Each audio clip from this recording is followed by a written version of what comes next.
Hey guys, tonight we slip quietly into a hidden house somewhere in northern Mexico, where the windows stay closed even in the heat and the curtains barely move in the still night air.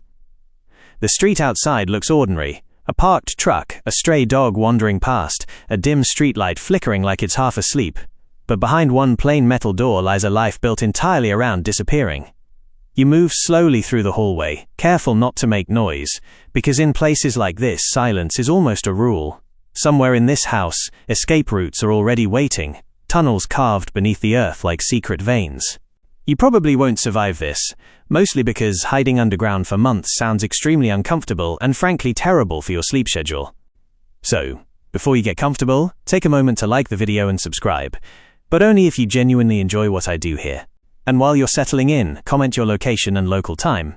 It's always fascinating seeing where everyone is listening from around the world.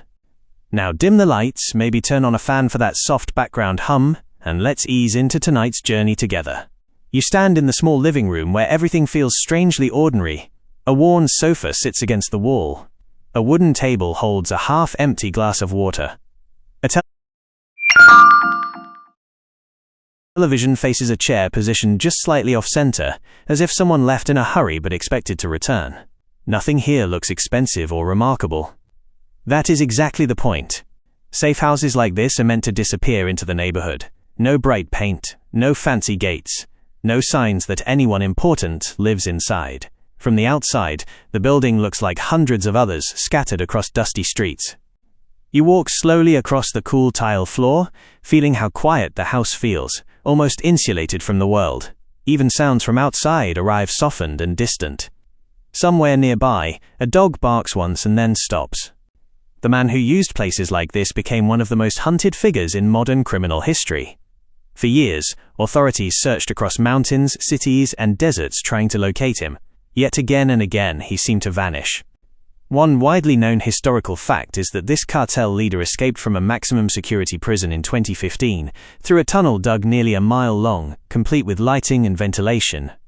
The tunnel even included a modified motorcycle mounted on rails, designed to move quickly underground. Standing here now, you realize that escapes like that do not begin inside prisons.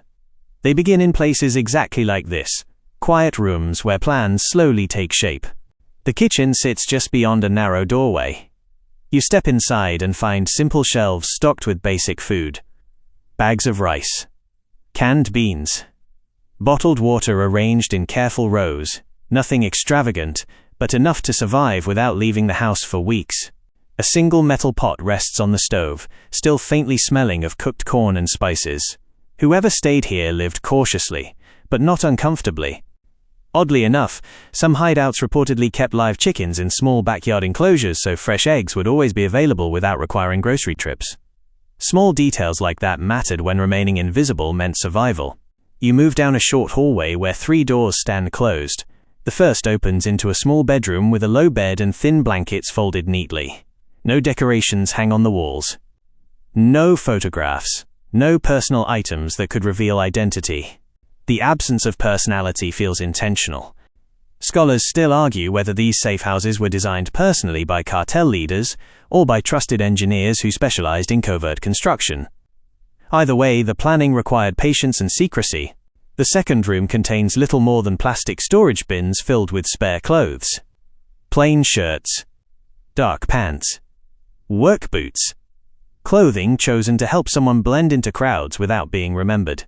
You imagine the quiet routine that once unfolded here, waking early without alarms, listening for unfamiliar sounds, waiting for trusted messages, moving only when necessary. In hiding, time passes differently. Days stretch long and empty, while nights bring cautious movement. Even small noises become meaningful. At the end of the hallway stands the last door. Unlike the others, this one is reinforced with heavy hinges. The handle turns stiffly in your hand before the door creaks open. Inside sits a modest bathroom, a sink, a mirror, a toilet, and a tiled floor that looks slightly newer than the rest of the house. Nothing unusual at first glance, but you already suspect something. You step inside and close the door quietly behind you. The air feels cooler here, and faint dust rests along the edges of the tiles. You kneel slightly and run your fingers along the floor where the grout lines shift almost imperceptibly. A square section of tile looks just slightly different in color, almost invisible unless you know where to look. This is how escape begins, not with dramatic chases or sudden flights, but with quiet preparation hidden beneath ordinary surfaces. Somewhere under your feet, earth has been carved away by patient hands. Wooden supports or reinforced concrete might hold open a narrow passage descending into darkness. You imagine workers digging slowly at night, hauling soil away in sacks, making sure neighbors noticed nothing unusual. Construction disguised as routine repairs. Weeks turning into months, months turning into years. Above ground, life continues normally. Below ground, a hidden world grows. You stand again and look around the small bathroom, realizing how strange it feels that such ordinary spaces can hide extraordinary secrets. The mirror reflects a plain room, giving away nothing. If you didn't know better, you would never suspect that escape routes might lie only inches beneath your feet. And that is exactly why places like this worked. Silence. Simplicity. Disappearance. Outside, the streetlight continues flickering faintly, and somewhere far away a car engine fades into the night. The house remains still, holding its secrets patiently. And you begin to understand that this safe house is only the first layer of a much larger hidden world, one built not only from tunnels and walls, but from patience, caution, and constant movement. Would you like me to help you analyze the themes of surveillance and paranoia in this narrative? Or perhaps research the real-life historical context behind these types of hideouts?